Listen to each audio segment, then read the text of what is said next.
গাজীপুর জেলার কালিয়াকৈর বাজার বহুমুখী বণিক সমবায় সমিতির আয়োজনে এক মতবিনিময় সভা অনুষ্ঠিত হয়েছে। বৃহস্পতিবার বিকেলে সমিতির কার্যালয়ের সামনে এই সভা অনুষ্ঠিত হয়।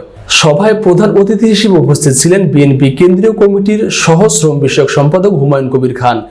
বিশেষ অতিথি ছিলেন উপজেলা বিএনপির সাধারণ সম্পাদক পারভেজ আহমেদ। অনুষ্ঠানে আরও উপস্থিত ছিলেন বীর মুক্তিযোদ্ধা Aktar Uzzaman, Afazuddin memorial school and কলেজের প্রতিষ্ঠাতা চেয়ারম্যান আব্দুল জলিল রহমান, হযরত আলী মিলন উপজেলা যুবদলের সভাপতি তপন খান, আব্দুর রাজ্জাক সরকার সহ সমিতির অন্যান্য সদস্যরা। সভায় হুমায়ুন কবির খানকে কালিয়াকৈর বাজার বহুমুখী বণিক সমবায় সমিতির প্রধান উপদেষ্টা হিসেবে ঘোষণা করা হয়। একই সঙ্গে উপজেলা বিএনপির সাধারণ সম্পাদক পারভেজ আহমেদকে আহ্বায়ক, আব্দুল জলিলুর রহমানকে সদস্য সচিব হিসেবে দায়িত্ব দেওয়া হয়। এছাড়াও 9 সদস্য বিশিষ্ট একটি কার্যকরী কমিটি গঠন করা হয়। এতে সদস্য হিসেবে রয়েছেন হাজী আজহারুল ইসলাম শাহজাহান শিকদার, হাজী সুনাই মহসিন উজ্জামান, আব্দুর রাজ্জাক সরকার, সানোয়ার হোসেন, বিপ্লব শিকদার প্রমুখ।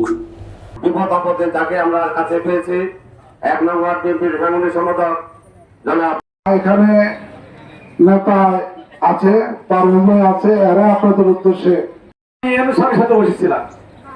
আমি নিজে ব্যক্তিগতভাবে ওই দলের ওই সরকারের একজন লোক কিন্তু নাই।